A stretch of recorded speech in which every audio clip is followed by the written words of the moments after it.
सत्य पूर्ण सूत्र उदित यथा जात रूप धरस्य निर्ग्रंथ निर्गंथस्य अनादि काल दुर्लभायाः स्वात्मोपलब्धि लक्षण सिद्धेः कमकम चिन्हम बाह्य अभ्यंतर लिंग द्वयम आदिशति। तस्य चाहिए सबसे लगता है आपको ये तर्क को है आपके इसमें क्या है आपका तस्य शब्द है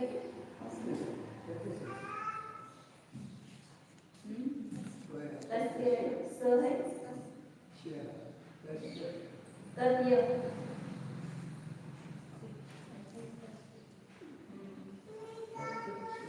तस्य होना चाहिए क्योंकि वो निर्बंध से है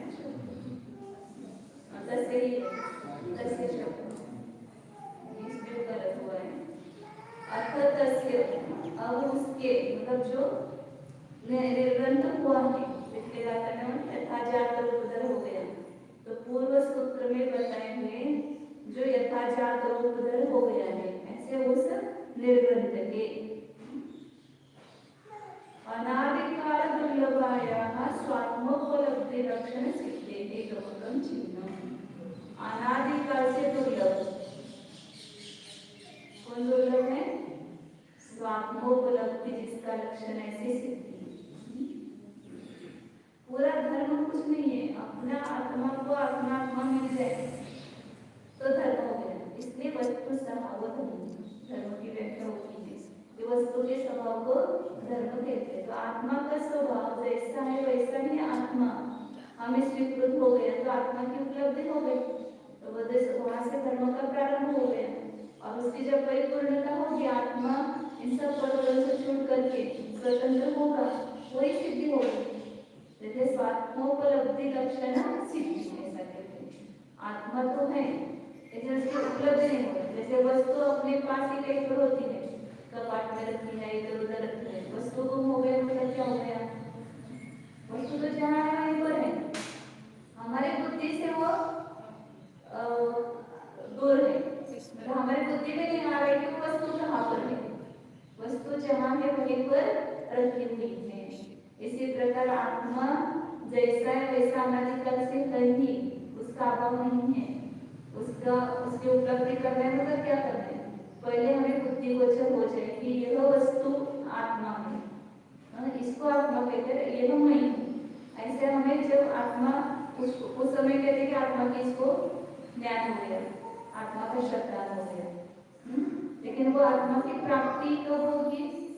जब यह आत्मा संपूर्ण परद्रव्य से भिन्न होकर के स्वतंत्र हो जाता है तो उसकी साक्षात उपलब्धि होती है, उसको ही सिद्धि कहते हैं, तो मोक्ष कहते हैं। तो स्वात्मोपलब्धि इसका लक्षण है।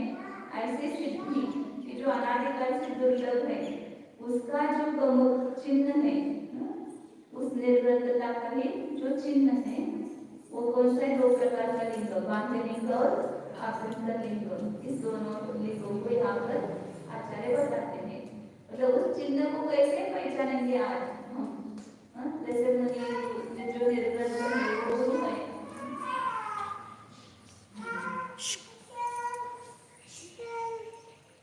तो कोई भी मुनि आते हैं तो हम तुरंत कैसे पहचानेंगे कि ये मुनि है? तो इसके लिए उसके 2 चिन्ह बताएंगे। बाह्य लिंग और अंतर्गत। बाह्य लिंग उसको कहते हैं, उसको देखते हैं हम पहचानते हैं कि ये मुनि है, तो वो चिन्ह। और अंतरंग मतलब अंतरंग भावलिंग परिणाम, इसको अंतरंग लिंग कहेंगे। वो परिणाम तो एकदम नहीं पहचान पाएंगे, पहचान तो सब सानिध्य में रहेंगे तब पहचान पाएंगे ये कैसे है ये परिणाम। परिणाम से थोड़ा पता चलता है और परिणाम जो है वो आचरण में दिखाई देते हैं कि कैसा आचरण है, उसके अनुसार वहाँ पर अंतर्गत परिणाम होते हैं। इसलिए भावलिंग पहचानना थोड़ा कठिन है, तुरंत नहीं पहचान जा सकता है, लेकिन द्रव्यलिंग को तो तुरंत पहचान सकते हैं। वैसे दोनों बाह्य लिंग और आभ्यंतर लिंग को बताते हैं। गाथा पढ़ते हैं जह जागरूक जानम उपाय के समम सुगम सुत्रम रविरम साधितो अपरिकम्मं भवलिंग। लिंगम चाहिए। मुच्चारं विजुक्तं युक्तं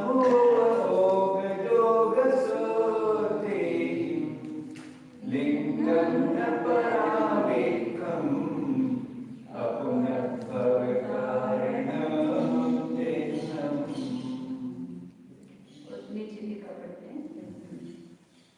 पूर्व सूत्र उक्त लक्षण यथाजात रूपेण निर्गंथत्वेन जातम उत्पन्नम यथाजात रूप जातम। जो लिंग है वो कैसे उत्पन्न हुआ है? पूर्व सूत्र में जिसका लक्षण बताया है, ऐसा जो यथाजात रूप में निर्गंथपने से उत्पन्न हुआ है। मतलब जिसने संपूर्ण बाह्य परिग्रह का त्याग करके जैसा उसका जन्म बच्चे का रूप है वैसा रूप धारण किया, वो यथाजात रूप है और उससे ये लिंग उत्पन्न हुआ है।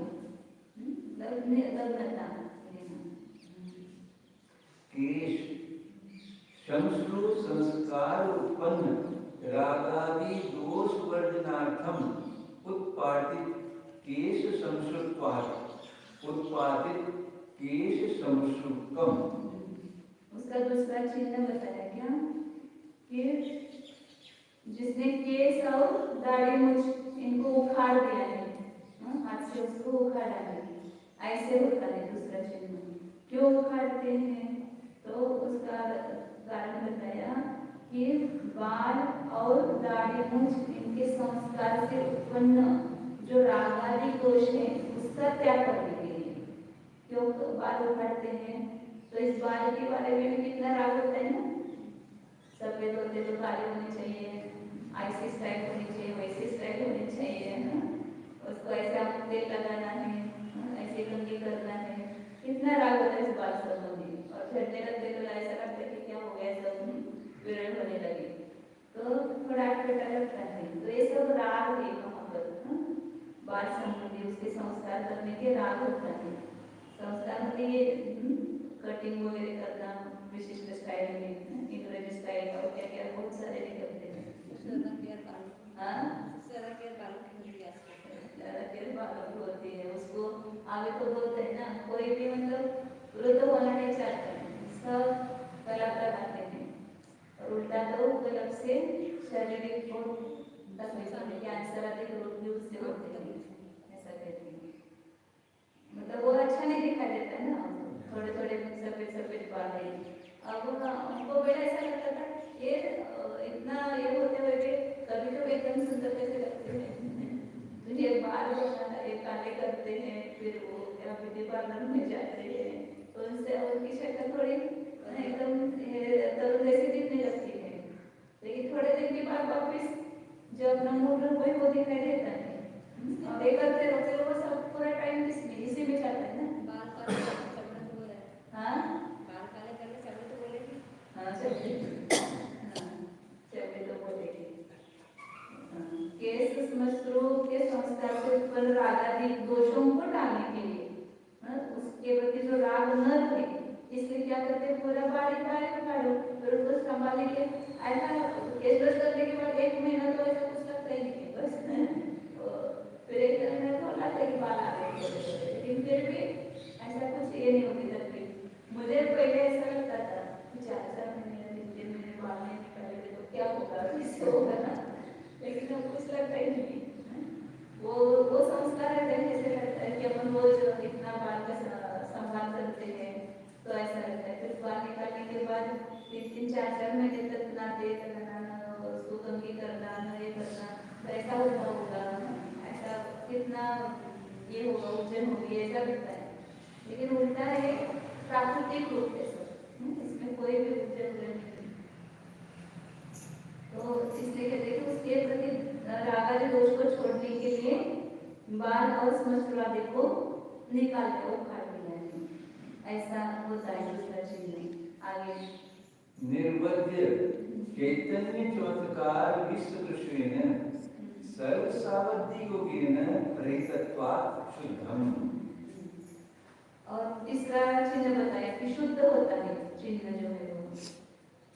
क्यों चिन्ह शुद्ध होता है, सबके लिए हेतु दिया है कि निर्वध्य चैतन्य चमत्कार विसदृश, चैतन्य कैसा है, निर्दोष, निर्वध्य, निष्पाप, आत्मा में कोई पाप नहीं है, आत्मा कैसे निष्पाप स्वरूप है।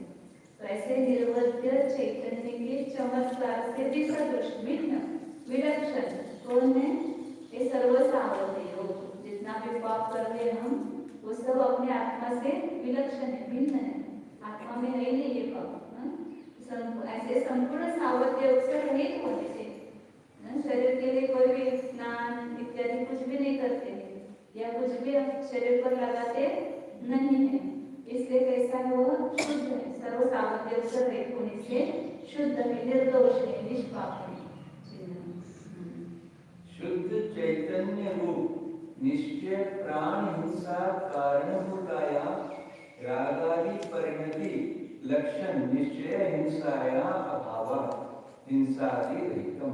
और कैसा होता है ये चिन्ह, शुद्ध चैतन्य रूप निश्चय प्राण, कौन सा प्राण है अपना, इस प्राण पर यह जीव जी रहा है, जीव रूप क्यों है, अपन तो यहाँ लगता है कि अन्नपान नहीं करेंगे तो मेरे प्राण चले जाएंगे, तो अन्नपान ही मेरा प्राण है, उससे भी अन्न प्राण किससे मिलता है, धन से मिलता है, तो धन मेरा प्राण है। ये तो बहुत उपचार के उपचार है, सबने इसलिए दी है कि धन के द्वारा अन्न ला सकते, इसलिए धन को प्राण बनाना है। और ऐसा मान करके हमने क्या किया, धन का ही संग्रह करना चालू किया, अन्न पान आदि खाएंगे तो प्राण टिकेंगे नहीं टिकेंगे।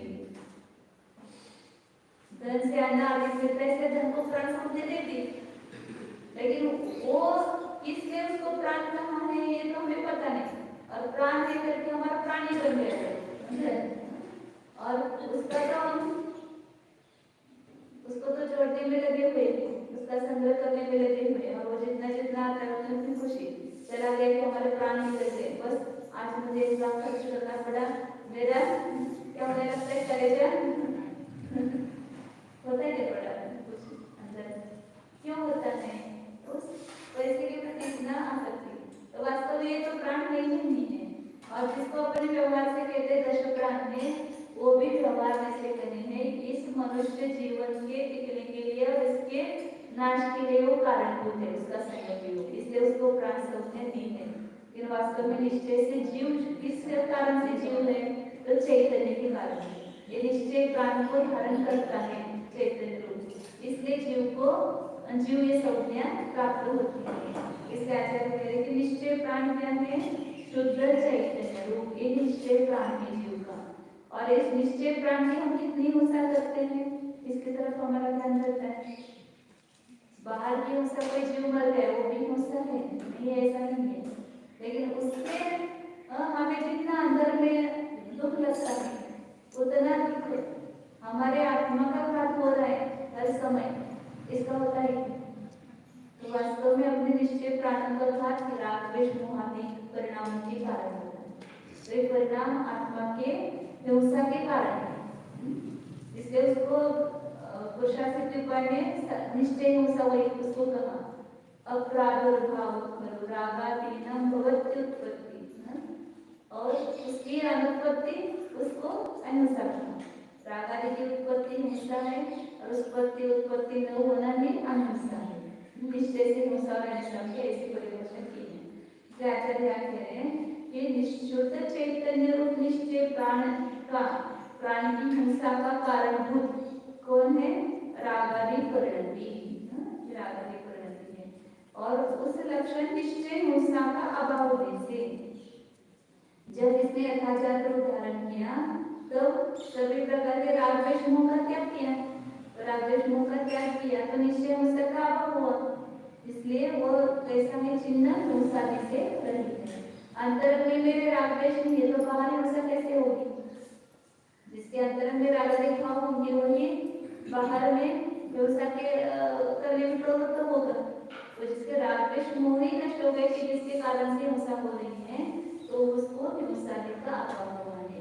शरीर के प्रति राग नहीं हिम्मत होने तो स्नान क्यों करेगा, शरीर के मोहम्मद होने तो लेपन आदि क्यों करेगा, तो उस हिंसा का अपने आप त्याग हो गया, हिंसा से रहित हो गया।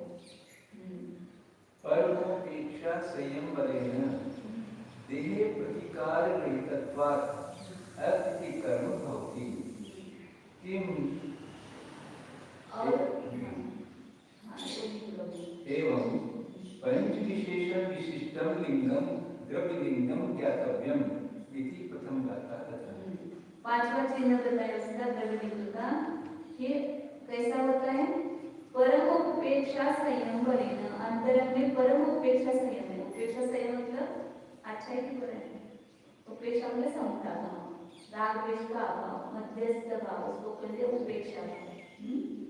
कभी कभी वो अपने व्यवहार में उपेक्षा शब्द इसका अर्थ में लेते हैं, हीन अर्थ में लेते हैं, उपेक्षा की मेरी बहुत उपेक्षा की, हाँ तिरस्कार किया, तो वो उपेक्षा शब्द यहाँ नहीं है। उपेक्षा में राग द्वेष भी समता भाव, राग द्वेष का अभाव। तो परम उपेक्षा संयम मतलब वास्तविक संयम, निश्चय संयम, उसके बल से देह प्रतिकार रहितत्वात्, अंतरंग में यदि निश्चय संयम है तो बाहर में ऐसे कोई भी दोष होंगे ही नहीं। जो बाहर से दोष दिखाई देते वो अंतरंग की कमी के कारण ही दिखाई देते। जो भी शरीर अच्छा दिखना चाहिए, ऐसा व्यवस्थित दिखना चाहिए, तो इसलिए उसके लिए क्या करते हैं, कुछ उस पर संस्कार वगैरह करते हैं, शरीर को अच्छा रखने के लिए ऐसे ऐसे दिखाते हैं लोग, मतलब अच्छा अच्छा दिखना चाहिए तो उसको मिस ना करना, ये सब देह प्रतिकार है। तो उससे रहित होने से अप्रतिकर्म, देह के प्रति कोई प्रतिकर्म नहीं करते हैं, मतलब संस्कार नहीं करते शरीर के ऊपर सुंदर दिखने के लिए, उसके राग से वशीभूत होकर कोई श्रावक आकर के वो यह प्रत्यादि करता है तो उसका दोष उनको नहीं है, लेकिन वो भी वही वयोवृत्ति करेंगे जो अपने इसमें वर्गों में दोष न करें इस प्रकार।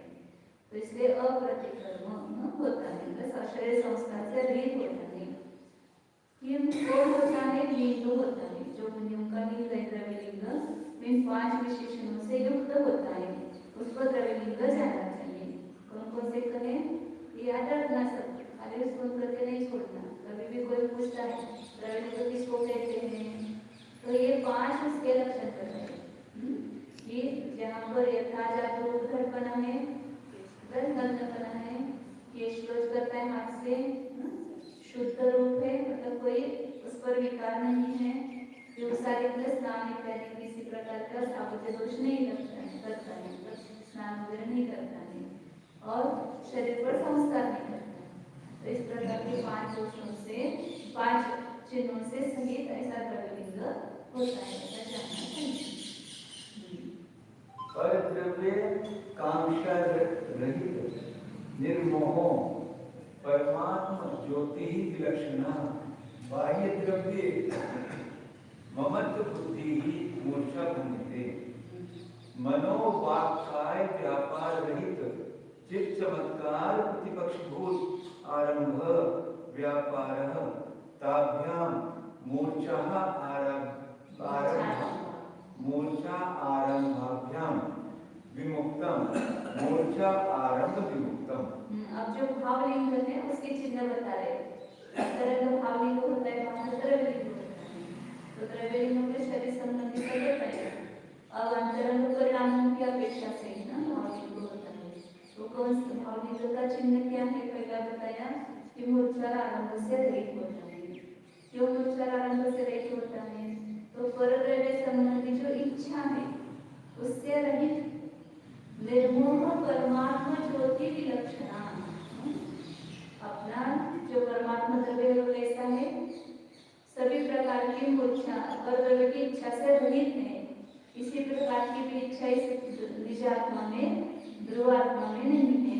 परमात्मा कैसा है? निर्मोह है, मोह रहित है। ऐसे परमात्मा जो ज्योति है उससे विलक्षण क्या है? मूर्छा। मूर्छा जो होती है वो बाह्य द्रव्य ममत्व बुद्धि, बाह्य द्रव्य में ममत्व बुद्धि का होना, ये मूर्छा है। अभी अपने को खबर आ गई, तुरंत समझो कि आपके घर को अग्नि लग गई, तो क्या होने लगता है? ये मूर्छा है, मूर्छा है आपको। वो बात में सुन करके वो हार्ट अटैक होता है या मूर्छा आने लगती है, बेशुद्ध होने लगता है, या बेटे का कुछ हो गया ऐसा समाचार आया, तो तुरंत हमें तकलीफ होने लगती है। क्यों होने लगती है? क्योंकि उस परद्रव्य में हमारी मूर्छा ममत्व बुद्धि है, इसलिए उसको मूर्छा शब्द दिया कि बाह्य मूर्छा का कारण वो ममत्व बुद्धि, ममत्व बुद्धि को ही मूर्छा कहा। मूर्छा तो ममत्व परिणाम, ममत्व परिणाम को ही मूर्छा कहते। इसलिए अपरिग्रह व्रत जब कहते हैं ना, परिग्रह का अभाव, इसको कहते हैं ममत्व के अभाव को। तो वहाँ अपरिग्रह व्रत में प्रसिद्ध कौन होते हैं? जिनके पास बहुत परिग्रह है वो प्रसिद्ध हुआ, या उस बाह्य परिग्रह न होते हुए जिसके पास मूर्छा थी वो प्रसिद्ध परिग्रह पाप। चक्रवर्ती के पास सबसे ज्यादा परिग्रह है, इसके पास है चक्रवर्ती के पास, तो वो परिग्रह पाप में प्रसिद्ध होना चाहिए ना। लेकिन कौन हुआ परिग्रह पाप में प्रसिद्ध? नवनीत, मशरू नवनीत। एक झोपड़ी थी ना, और खाली एक बाज था और उसके ऊपर मटका रखा हुआ था, और कुछ भी उसके पास परिग्रह नहीं था, लेकिन भी उसको परिग्रह पाप में वो प्रसिद्ध हुआ। तो क्या था जो प्रसिद्ध हुआ? तो अंदर मूर्छा बैठी हुई थी परद्रव्य संबंधी।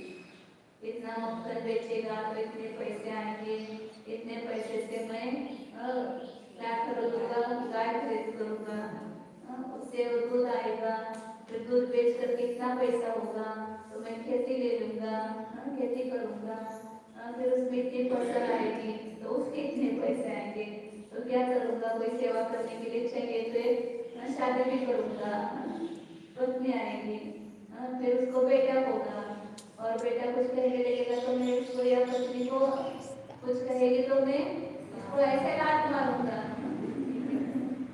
तो क्या फिर वो सब कोई था क्या कुछ उसके पास में? कुछ भी नहीं था, लेकिन उस परिग्रह संबंधी कितना महत्व भाव था, इसलिए परिग्रह को आपने पूछो। इसलिए अंदर में जो आपके बाहर कितना है, उससे उसके प्रति महत्व कितना है आपका, उससे वो परिग्रह कहा जाता है। और चक्रवर्ती के पास इतनी षटखंड की अधिपति होकर के इतनी संपत्ति होकर के भी वो अपरिग्रह में प्रसिद्ध हो गया, परिग्रह परिमाण हो गया, वैराग्य के भाव में प्रसिद्ध हो गए। इसलिए आचार्य कहते हैं ममत्व बुद्धि मूर्छा भंजते, जो कर्तव्य संबंधी ममत्व बुद्धि है वो मूर्छा के हमें सब छोड़ा, लेकिन मूर्छा नहीं छोड़ी तो अंदर से ममत्व परिणाम नहीं लगते, इधर संग्रह करने लगते हैं, इतना चांदी ले लो, इतना सोना ले लो, सोने की मूर्ति बनाओ, चांदी के सिंहासन बनाओ, साथ में इतने क्या क्या ढेर सारे चांदी के बर्तन करो चौकी के लिए, तो ये भी सब क्या है, मूर्छा है हमारी। तो चाहिए हमारे पास चांदी के बर्तन, तो चाहिए सोने की मूर्ति, तो चाहिए, ये सब अंदर के महत्व परिणाम का ही द्योतक है। इसलिए कहते हैं कि बाह्य द्रव्य संबंधी महत्व बुद्धि मूर्छा कही जाती है। और ऐसे बोर्ड लगी हुई है, निंदा नहीं करनी चाहिए किसी की, लेकिन ये गलत है, इतना अपने को समझ में आना चाहिए कि वो बड़ा आचार्य मैं बड़ा आचार्य, उसके पास जितना सामान ज्यादा होगा वो बड़ा आचार्य, उसके पास कम है वो छोटा आचार्य, ऐसा ये तो गृहस्थ अवस्था का कार्य है, ये हमारा पुण्य अवस्था का कार्य नहीं है। तो ये तो महत्व बुद्धि है, मूर्छा परिणाम, तो ये मूर्छा छुट्टी से अंदर और मनोवा काय व्यापार नहीं चित्त चमत्ते मन 2-3 प्रकार का व्यापार, मन व्यापार, वचन व्यापार और काय व्यापार, इससे रहित चित्त चमत्कार प्रतिपक्ष भूत आरंभ। ये मन वचन काय के द्वारा जो भी हम व्यापार करते हैं सब आरंभ में आता है, वास्तव में अपना चैतन्य चमत्कार स्वरूप आत्मा इन तीनों प्रकार के व्यापार से रहित है, उसको क्या जरूरत मन वचन काय व्यापार की? लेकिन इस शरीर आदि के संबंध के कारण इस सब मन वचन काय का व्यापार निर्जन करता है। तो मन वचन काय व्यापार से रहित चैतन्य चमत्कार से प्रतिपक्ष भूत ये आरंभ है, व्यापार है, जितना भी है पंच सोना बताया पुरस्तावस्था में, झाड़ू लगाना, पानी भरना, चूल्ही जलाना, कूटना, पीसना, ये सब आरंभ है, ये सब पुरस्तावस्था है। ये पुण्य अवस्था में कोई भी आरंभ नहीं है। अभी हमने खेती खरीदी करेगी और उस खेती को संभाल कर रहे हैं, इतना बड़ा क्षेत्र बना रहे हैं, तो वहाँ सब एक एक काम में हमको ध्यान देना पड़ता है, तो ये सब आरंभ होगा। श्रावकों का कर्तव्य है, मुनि धर्म संबंधी में आरंभ स्वयं नहीं करते, और श्रावकों को धर्म की वृद्धि के लिए या धर्म की प्रभावना के लिए प्रेरणा कर सकते हैं कि आप ऐसा ऐसा गृहस्थ अवस्था का कर्तव्य है, आपको मंदिर बनाना चाहिए, आपको मूर्ति वगैरह चैत्यालय बनाना चाहिए, इस प्रकार का उपदेश साधु दे सकते हैं, लेकिन स्वयं उस मंदिर का निर्माण करना इत्यादि कार्य साधु नहीं कर सकते, क्योंकि सब प्रकार से आरंभ से रहित है। आरंभ व्यापार इन दोनों उनसे रहित, मूर्छा से भी रहित और आरंभ से भी रहित, मूर्छारंभ से विमुक्त है। और कैसे है?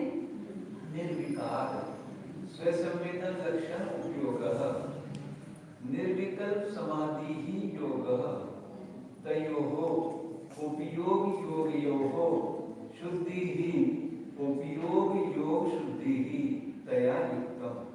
और कैसा होता है भावेंद्र? निर्विकार स्वसंवेदन इसका लक्षण है उपयोग, कौन सा उपयोग है? शुद्ध उपयोग। निर्विकार संवेदन मतलब राग आदि विकार भाव से रहित होकर के अपने निज आत्मा को जानना, उसका अनुभव करना, ये स्वसंवेदन रूप उपयोग कहा जाता है। तो राग आदि विकार भाव से रहित स्वसंवेदन जिसका लक्षण है, ऐसे उपयोग से सहित होते हैं। और उसको क्या कहते हैं? निर्विकार। और योग किसको कहते हैं? योग मतलब बाहर मनोवचन काय का व्याप्त करना योग नहीं, निर्विकल्प समाधि योगा करना ऐसा बोलते हैं।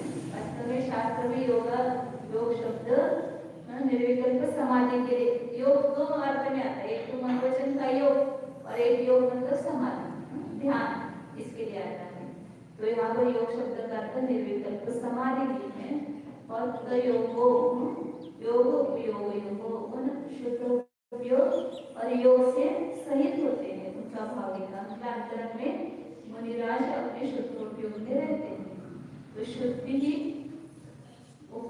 उपयोग और योग की शुद्धि, उसको कहते हैं उपयोग योग शुद्धि, और उससे वे युक्त होते हैं, सहित होते हैं। निर्मल अनुभूति परिणते है परस्य परद्रव्यस्य अपेक्षया रहितम न परापेक्षम। और कैसा होता है भावलिंग? निर्मल अनुभूति रूप जो परिणति है उससे भिन्न पर, उस पर की पर द्रव्य की अपेक्षा से रहित है। मतलब एक अपनी आत्मानुभूति को छोड़कर के किसी की अपेक्षा उनको नहीं है। मुझे निर्मल आत्मानुभूति प्राप्त हो, एक ही अपेक्षा रहती है। इससे उस परिणति से भिन्न जो पर द्रव्य है उस पर द्रव्य की अपेक्षा से रहित है, इसलिए परापेक्ष नहीं है। पुनर्भव विनाशक शुद्धात्म परिणाम अविपरीत पुनर्भवस्य मोक्षस्य कारणम पुनर्भव कारण। और वो कैसा है चिन्ह? ये भावलिंग कैसा है? मोक्ष का कारण है। द्रव्यलिंग तो सहायभूत है, लेकिन वास्तव में साक्षात भावलिंग जो है मोक्ष का कारण है। पुनर्भव का नाश करने वाला कौन है? शुद्धात्मा का परिणाम, उससे अविपरीत अभिन्न कौन है? अपुनर्भव मोक्ष, उस मोक्ष का कारण है। मतलब अपुनर्भव का बिना भावलिंग के मोक्ष की प्राप्ति नहीं होती। आप कहेंगे कि हम ऐसे रहेंगे, जब मोक्ष होगा तब देखा जाएगा, तो गृहस्थ में रहकर के मोक्ष की प्राप्ति नहीं होगी। मुनि अवस्था में मोक्ष के लिए कारण है, मुनि अवस्था में भी भावलिंग ही मोक्ष का कारण है। और द्रव्यलिंग वहां पर होगा ही नियम से, ऐसा नहीं कि जहाँ भावलिंग है वहां पर द्रव्यलिंग नियम से रह रहता है, लेकिन द्रव्यलिंग है वहां पर भावलिंग रह भी सकता है और नहीं भी रह सकता है। इसलिए बिना द्रव्यलिंग के मोक्ष नहीं होगा, लेकिन केवल द्रव्यलिंग से ही मोक्ष नहीं होगा, तो वहां पर भावलिंग की आवश्यकता है। तो इसलिए ये भावलिंग द्रव्यलिंग मोक्ष का कारण है, अपवर्णभव का। कोई दूसरा कोई भी चिन्ह, इसलिए कारण तीन ही वास्तव में लिंग है, एक मुनिलिंग, आर्यिका लिंग और शुद्ध जैन दर्शन, बाकी चौथा लिंग नहीं। और जो निर्ग्रंथ लिंग है वही मोक्ष का कारण है। आर्यिका और शुलिका भी ये मोक्ष के कारण नहीं है, परंपरा से वो मोक्ष के कारण कहे जा सकते हैं, लेकिन साक्षात मोक्ष का कारण ये मुनिलिंग ही है। तो भावलिंग वो अपवर्णभव का मतलब मोक्ष का कारण है। जिनस्य संबंधी इदं जिनेन प्रोक्तम वा जैनम। जैन शब्द का क्या अर्थ होता है? जिन का जो संबंधी, आप बोलते हैं हम जैन हैं, जो जिन का अनुयायी है, जिनेंद्र भगवान से जिसने अपना नाता जोड़ा है, उसको अपना देव भगवान स्वीकार किया है, अपना आराध्य स्वीकार किया है, उसको कहते हैं जैन। तो और जिनेंद्र भगवान ने जो बताया है उसको भी जैन कहते हैं। वे जिन एक लिंग एक चिन्ह किसने बताया है? जिनेंद्र भगवान ने बताया है, इसलिए इस लिंग को कहा जैन लिंग। जैनम एवं पंच विशेषण विशिष्टम भवति किम भावलिंगम इति द्रव्यलिंग भावलिंग स्वरूपम ज्ञातव्यम। मतलब धर्म को में जय धर्म कहा, क्यों कहा? क्योंकि जिनेंद्र भगवान ने बताया है। व्यक्तियों को जैन कहा क्योंकि जिनेंद्र जिनके अनुयायी हैं, इसलिए उनको जैन कहा। तो जो जिन संबंधी होगा उसको सबको जैन ये संज्ञा आएगी, जैन शास्त्र, जैन धर्म, जैन श्रावक या जैन मुनि, ऐसा उसके पीछे जैन शब्द आया क्योंकि जिनेंद्र भगवान ने जो बताया है उसके अनुसार वह रहता है तो जैन है।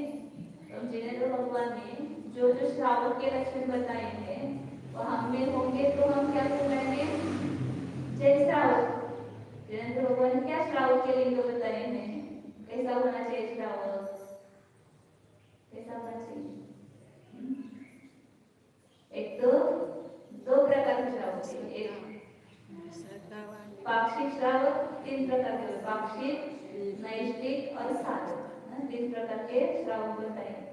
जो पहला पाक्षिक है वो कम से कम जिनेंद्र भगवान ने जो बताया वो पक्ष है उसको स्वीकार करता है, तो उसका श्रद्धान है उसके ऊपर।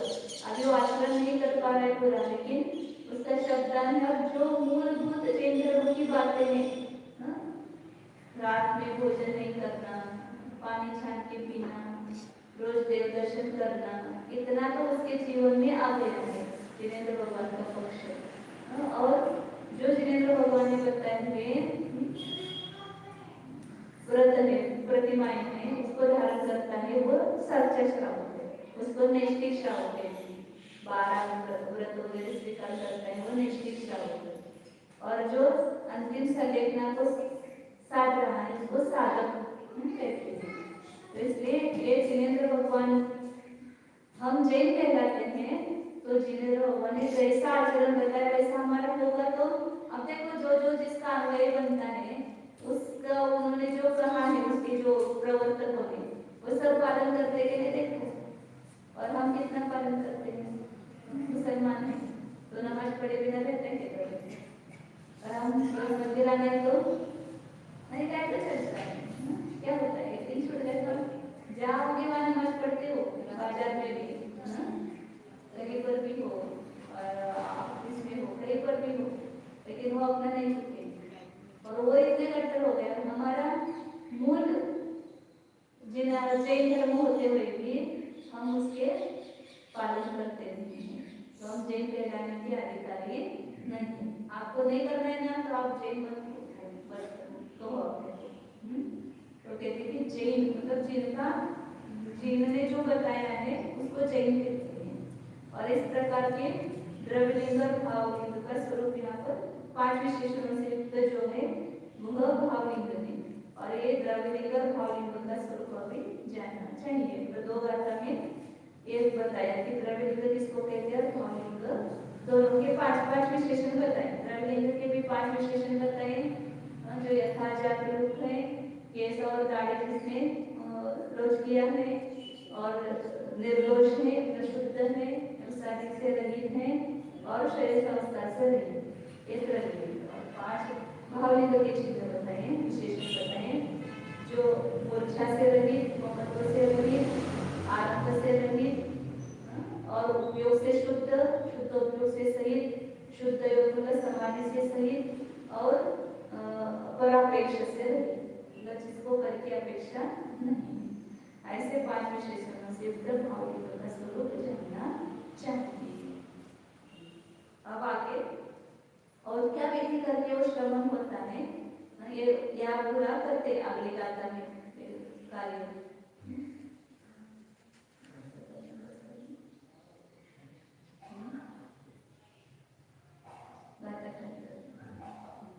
अथ एतत् उभयलिंगम आदाय एतत् कृत्वा च श्रवणः भवति इति भवति क्रियायां बंधुवर्ग प्रश्न क्रिया आदि शेष सकल क्रियाणां च एक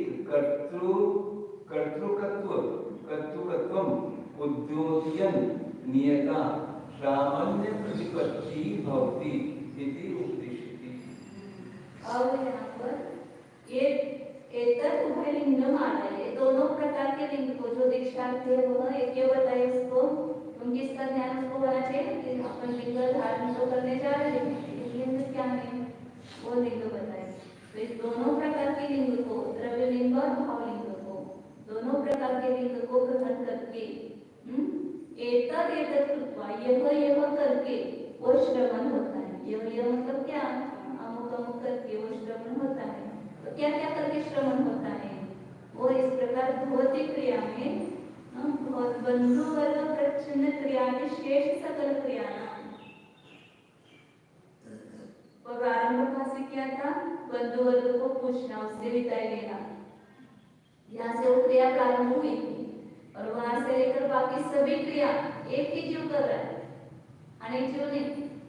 एक ही जीव बंधु वर्ग को पूछ करके, माता पिता से अपने मुंह को छुड़ा करके, फिर पंचाचार के पालन का भाव बना करके, गुरु के पास जा करके, न धो करके उनसे अनुग्रहित होता है। और फिर वो ऐसा चिंतन करता है कि जगत में मेरा कोई नहीं और मैं किसी का नहीं हूँ, इस जगत में कुछ भी मेरा नहीं है। इस प्रकार के अंतरंग में ये सच्चा वैराग्य है। वैराग्य किसको कहते हैं कि किसी भी परद्रव्य के प्रति राग भाव न रहे। ऐसा अंतरंग में वैराग्य हो कि मैं अकेला हूँ, मेरा कोई भी नहीं है। ऐसे अंतरंग में जिसकी परिणति हुई है वो हर जीव क्या करता है, यथा जागरूक होता है और किस प्रकार का लिंग वो धारण करता है, ये बताया। तो ये सब एक कर्तृत्व मुद्दे होते हैं, एक ही कर्ता बना इसका है इन सब क्रियाओं का। इस प्रकार वो नियता श्रामण्य प्रतीक होती, नियम से निश्चित रूप से उसको श्रामण्य की प्राप्ति होती है, मणिपना की प्राप्ति होती है। इस प्रकार का उपदेश यहाँ अगले गाथा में करते हैं। आदाय तं पिलिंगं गुरुणा परमेन तं नमोऽस्तिता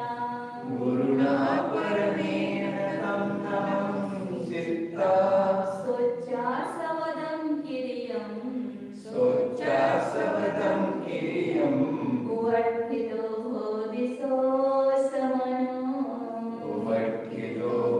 दिशो समनो आदाय तं पिलिंगं गुरुणा परमेन तं नमोऽस्तिता सोच्चासवदं किरियं उवर्तितो दिशो समनो।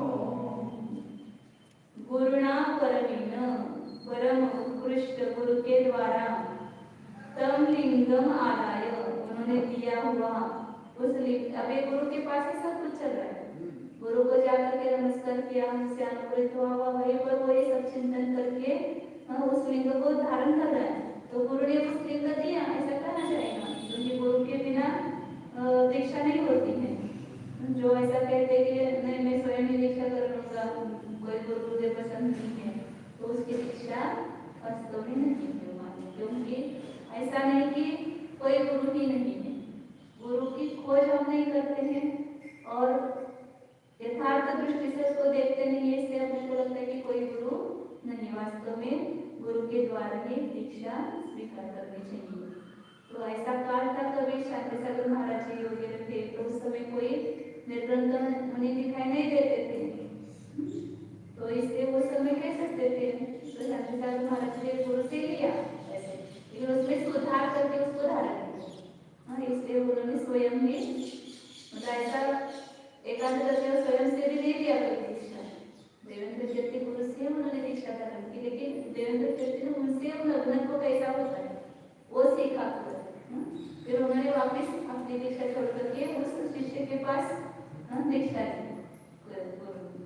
तो गुरु के परम गुरु के द्वारा उस लिंग को ग्रहण करके तब नमोऽस्तित्वा, उस गुरु को नमस्कार करके उसके आगे की विधि बता रहे। जब उन्होंने दिया तो उसने नमस्कार करके सवदं किरियं सोचा, व्रत सहित क्रियाओं को सुनकर, फिर उसको गुरु सब उसके व्रत बताते हैं, सब प्रकार की क्रिया बताते हैं, सब सुन करके फिर वो उपस्थित होता है। क्या उपस्थित होता है?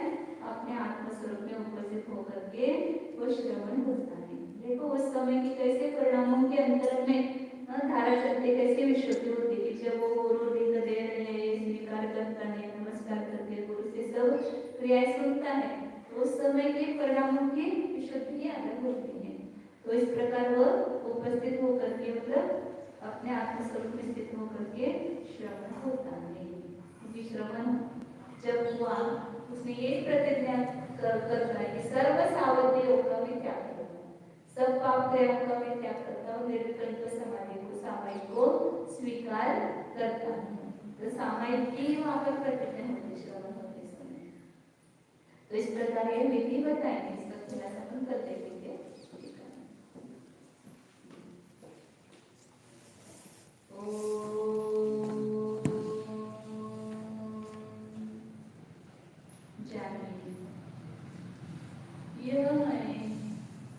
अपने उपयोग को समेट करो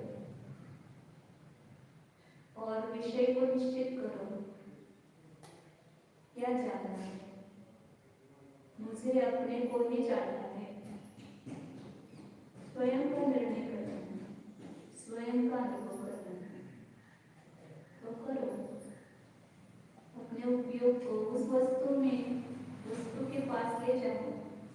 क्योंकि हम जिसको जानते हैं वो वस्तु हमारे ज्ञान में होती है, उस वस्तु को स्पर्श करते हैं। तो यहाँ अपने को जानना है तो अपने स्वरूप को देखो, स्पर्श करो, मतलब अपने ज्ञान के माध्यम से। वस्तु कहाँ है? इसी देह देवालय में स्थित है, शरीर के पास ही है रखी हुई। शरीर एक पड़ोसी है, इस पड़ोसी के पास जाकर के देखो, ये मेरा चैतन्य गुरु, चैतन्य सदन है। जहाँ जहाँ शरीर है वहाँ देखो, संपूर्ण शरीर में ये चैतन्य है।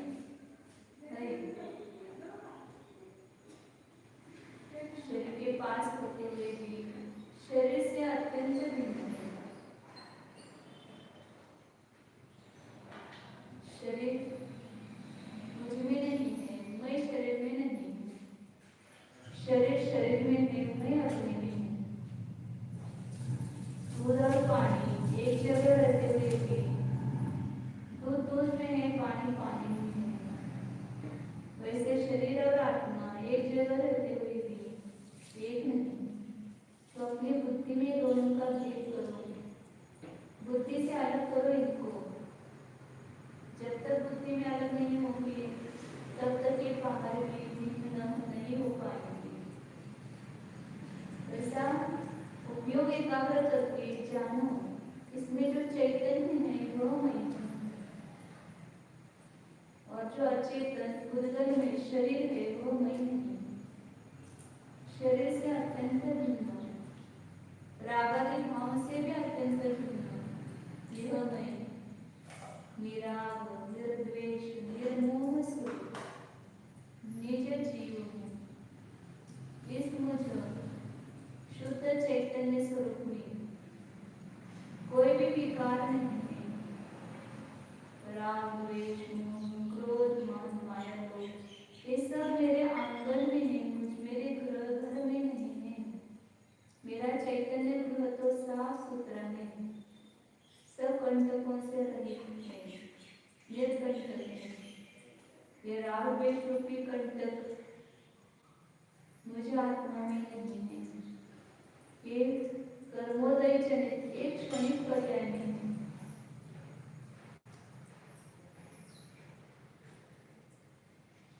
देखो भिन्न देखो अपने से, मैं राग द्वेष भाव मोहादि भाव से रहित निर्मोह स्वरूप हूँ, प्रकाशाय स्वरूप शुद्ध हूँ, अविकार हूँ।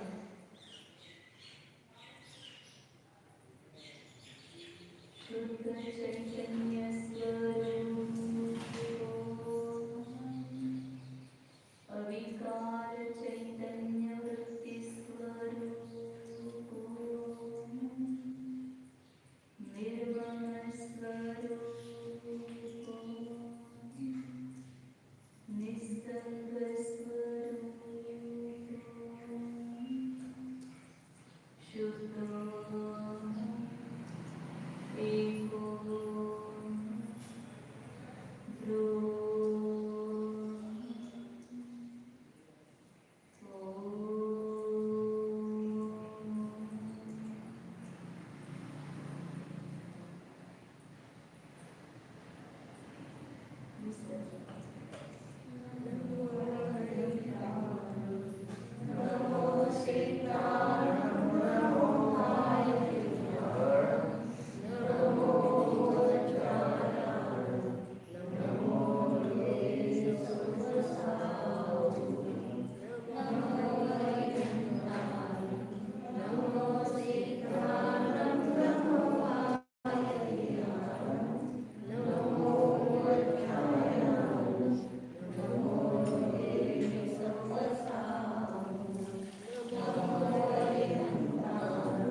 ते मोक्षाय भव्यानां। पंच परमेश्वर भगवान की, 2400 तीर्थंकर भगवान की, देवादिदेव गजराज श्री आदिनाथ भगवान की, परम पूज्याचार्य श्री शांति सागर जी महाराज की, परम पूज्याचार्य श्री विमल सागर जी महाराज की, परम पूज्य आचार्य श्री सर्वज्ञ सागर जी महाराज की, परम पूज्य आचार्य गुरुदेव श्री सुंदर सागर जी महाराज की, गुरुदेव समंत भद्र स्वामी की,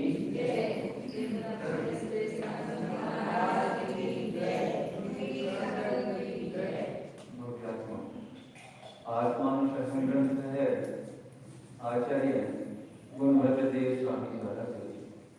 पिछले श्लोक में आचार्य ने स्त्री के शरीर में आसक्ति रखने से ये जीव निरंतर घोर भयानक संसार में गिरता है, ये चर्चा की थी।